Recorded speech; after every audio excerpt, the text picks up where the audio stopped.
अहो वहिनी, एवढ्या मोठ्या घरात कशा राहाल एकट्या?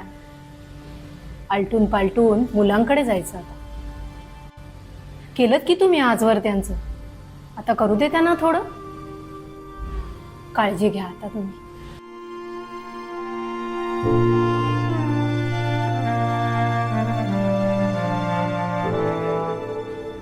वहिनींची काळजी घ्या. औषध पाणी मात्र वेळेवर द्या.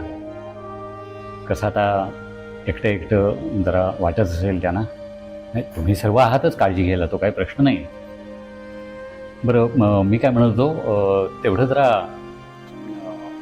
बोलत होतो की तुम्ही जर घर विकणार असाल ना, तेवढं फक्त आम्हाला आधी सांगा. पण काळजी घ्या वहिनीची. औषधं वगैरे सगळी व्यवस्थित द्या.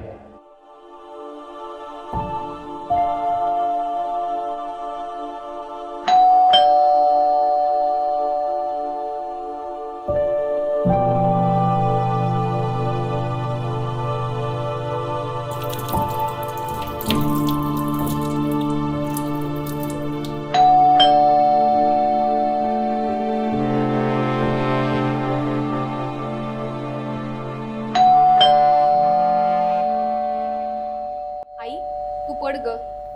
निलेश, उठ ना, जा ना, उघड दरवाजा. प्लीज तू जा ना.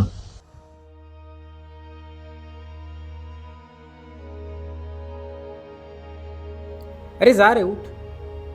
अमेरिकेची माहिती दे. दादा गेले म्हणून लोक येत आहे. अमेरिकेची माहिती घ्यायला नाही. बर, ठीक आहे.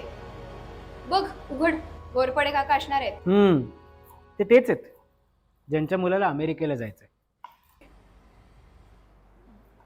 आता ते येतील, बसतील, इकडच्या तिकडच्या गप्पा मारतील आणि मग विचारतील, तुमच्यापैकी आईला कोण घेऊन जाणार?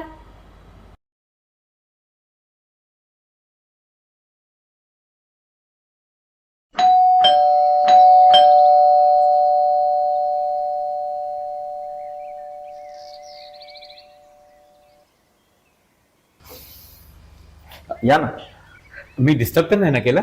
नाही नाही, या.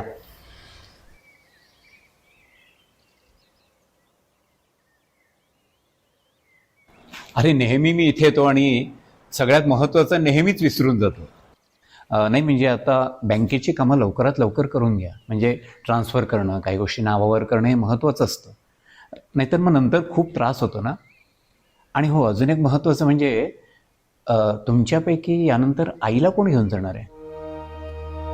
नाही म्हणजे वहिनीनं आता यापुढे इथं एकट्याला ठेवू नका. एकटेपणा खायला उठतो ना. हां, आणि त्या काय लागलं तर मला नक्की सांगा. हक्काने सांगा, मी इथंच आहे. हां, येऊ मी? येतो.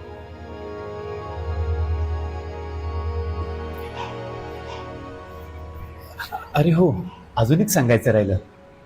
आमच्या राजूला ना अमेरिकेला जायचं आहे. त्याला थोडं कुणीतरी गाईड करायला हवं आहे. तुला भेटायला सांगू मी त्याला? हो. नाही म्हणजे आत्ताची वेळ तशी ठीक नाही आहे, तरीसुद्धा इट्स ओके. सांगा, बोलेन मी. काही लागलं तर सांगा आठवणीने. हां, येतो.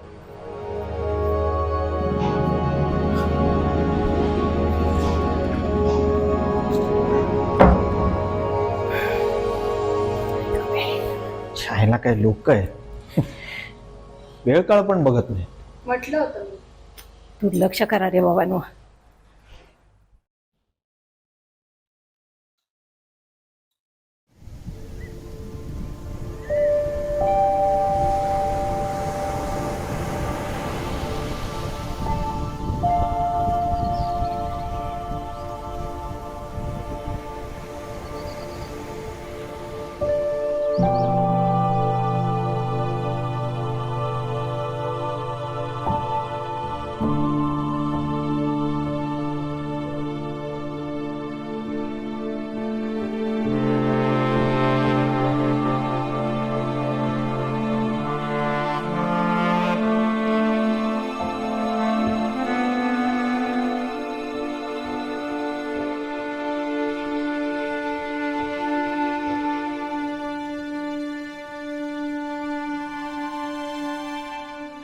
आई, निलेश, ऐक ना, तुला दादांचं यातलं काही हवंय का? नाही, नको, अरे आठवण म्हणून. नंतर बघू. अरे वेळ तर उरकून टाकू ना. नंतर बघू ना शांतपणे. शांतपणे नंतर. अरे 2 वर्षांनी येतोयस तू, ते अगदी मोजून 13 दिवस, दिवसांना आल्यासारखा. हो, दिवसांना चालू. आणि इथे उशीरच.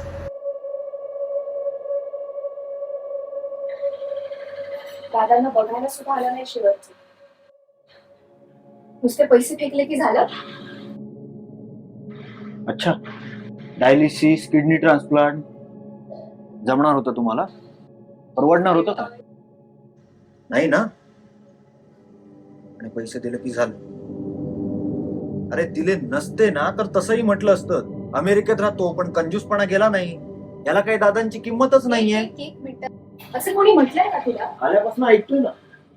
मी आऊ केलं, मी त्याऊ केलं. तू होतीस म्हणून बरं झालं. हा, तू किती केलंस दादांचं?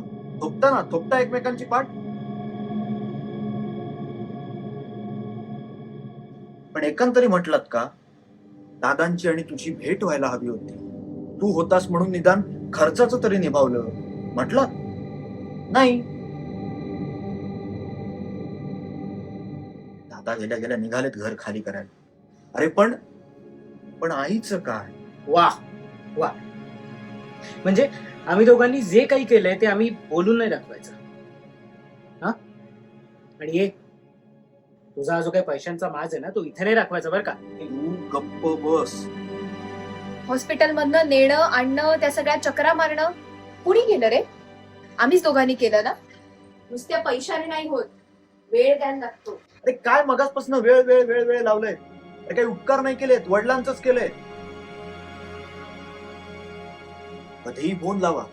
आई तुमच्याकडेच असायची, इथे बाबाच एकटे असायचे. हे निलेश, अति होतंय तुझं. काही अति होत नाहीये. तुमचं पण ना ते भेटायला येणाऱ्यांसारखं झालंय. घरातले काय किंवा बाहेरचे काय, सगळेच सारखे. याला बरं झालंय अमेरिकेला निघून गेलो ते. सुटलो तुमच्यापासून. हे तुझं झालं नाही. बस बस करा. काय काय बोलताय ते तुमचं तुम्हाला तरी कळतंय का?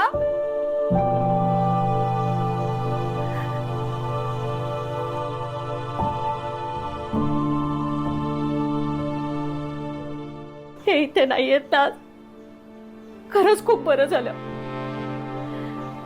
त्यांना सारखं वाटायचं सगळ्यांनी एकत्र यावं. अरे त्यांची इच्छा होती तुम्ही सगळ्यांनी एकत्र यावं ह्याची. आणि हे असं त्यांच्या मरणाची चाहूल लागल्यावर मला काय वाटलं असेल.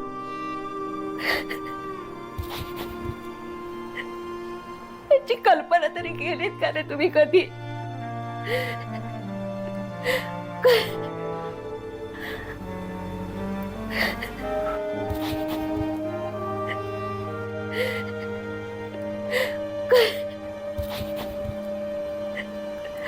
कसले मी एकटेपणाच्या कल्पनेने जीव घाबरा घुबरा होतो माझा. त्यांच्या सामानाची अशी वाटणी करून झाली, आता माझे करताय. माझं काय करायचं हे तुम्ही ठरवू नका. माझी मी खंबीर आहे, समजलं? काही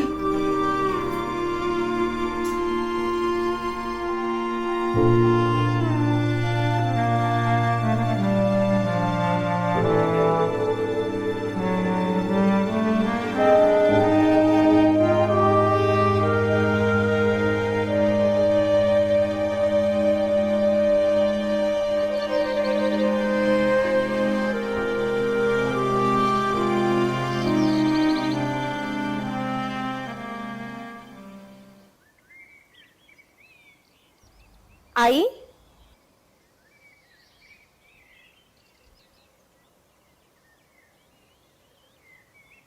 आई,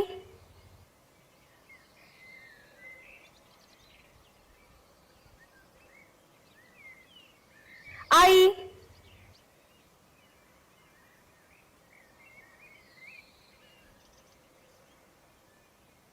आई